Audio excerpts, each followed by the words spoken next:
So many people are loving my fresh milled chocolate chip cookies, and it started with this recipe. This is my chocolate chip cookie recipe, and it's the only recipe you'll ever need. It's a recipe that I bring every time I go somewhere. It's requested by family, friends, and they all love it. They freeze beautifully. You can bake them and then freeze them, or freeze the cookie dough. I'm gonna show you how easy it is to make this recipe. Let's get in the kitchen and let's get started. First, we're going to use 2 sticks of butter with some super fine granulated sugar, as well as some light brown sugar. And I use cold butter. It's salted as well. None of my ingredients are sitting at room temperature for this recipe, and it works perfect every single time. You could also use dairy-free butter. We like the Country Crock plant butter sticks. We used to use them when we were dairy free. And I let my mixer cream those until it's nice and fluffy. Then I'm going to go in on my scale and measure my flour. I'm using all-purpose flour. I'm using 360 grams, which is 3 cups of flour. And then I'm going to add in my dry ingredients, which is 1 teaspoon of baking soda, a 1/2 teaspoon of baking powder, and 1.5 teaspoons of cornstarch. And the cornstarch is what makes these cookies perfect and chewy, especially the next day. I love letting these cookies sit and then enjoying them. They're just so much better. I don't love a fresh cookie. They're good, but for like ice cream scoop on top kind of thing. And I'm also going to add a little bit of salt. Now keep in mind, I did use salted butter, so we're not going to use a ton of salt. I'm only going in with 1/4 teaspoon of salt, but if you use unsalted butter, you're going to want to increase that. You could also add a little sprinkle of Maldon flaky sea salt on top of the cookies, which gives it that nice salty sweet balance. Then we're going to keep mixing that until it's nice and creamy. You see how it's like, look at that butter and the sugar. It's just combined beautifully. Then we're going to use 2 eggs. You see, I told that one to stay because the other one, it fell. I dropped it. So I got another one and cleaned that up quickly. We're going to add 2 eggs, and I like to crack this into a separate bowl. And there's a big reason for that.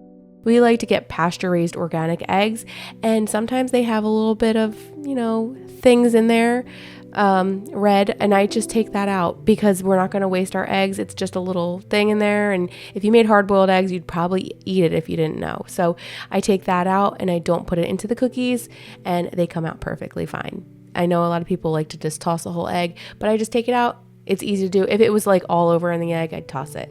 We're using pure vanilla extract. I go in with about 2 teaspoons. I flavor with my heart with garlic and vanilla. I don't know. Does anybody else? Is it just me?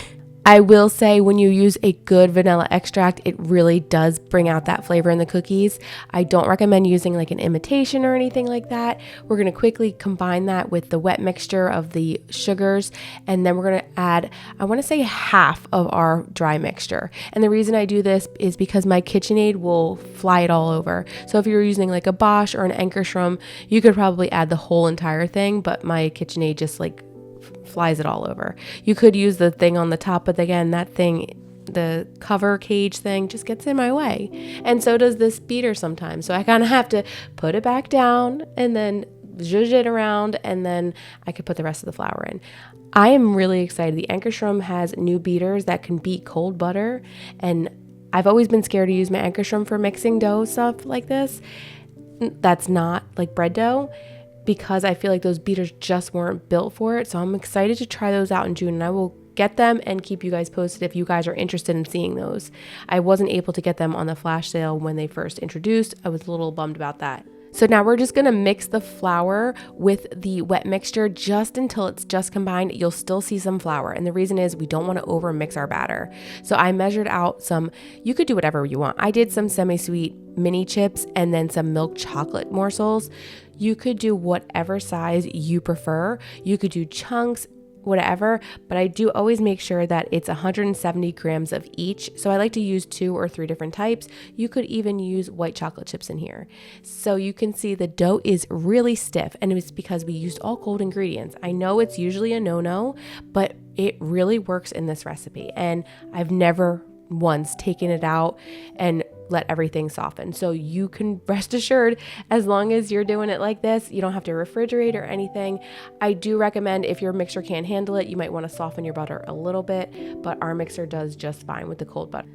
I love that my kids are very involved in the kitchen. My son, as soon as he knows I'm making these cookies, he wants to help. He is very hands-on, and I am talking to him the whole time, telling him to look and feel. So here you'll see me showing him how to fill the scooper because his scooper wasn't too full.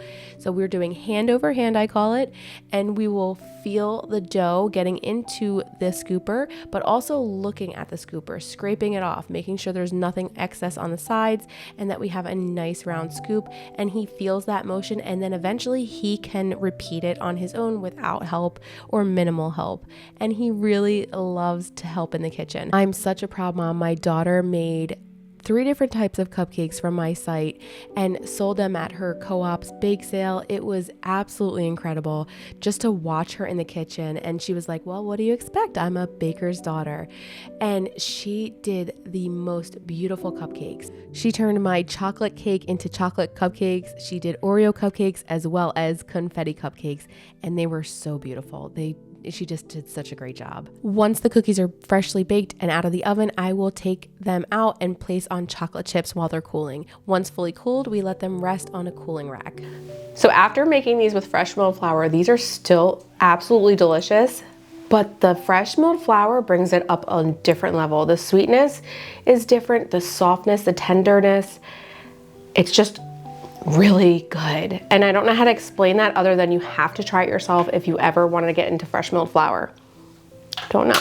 These are so good fresh, but I love to let them sit and they get so much better. If you're a fresh baked cookie type of person, that's totally fine, but I love them the next day where they're super soft like that.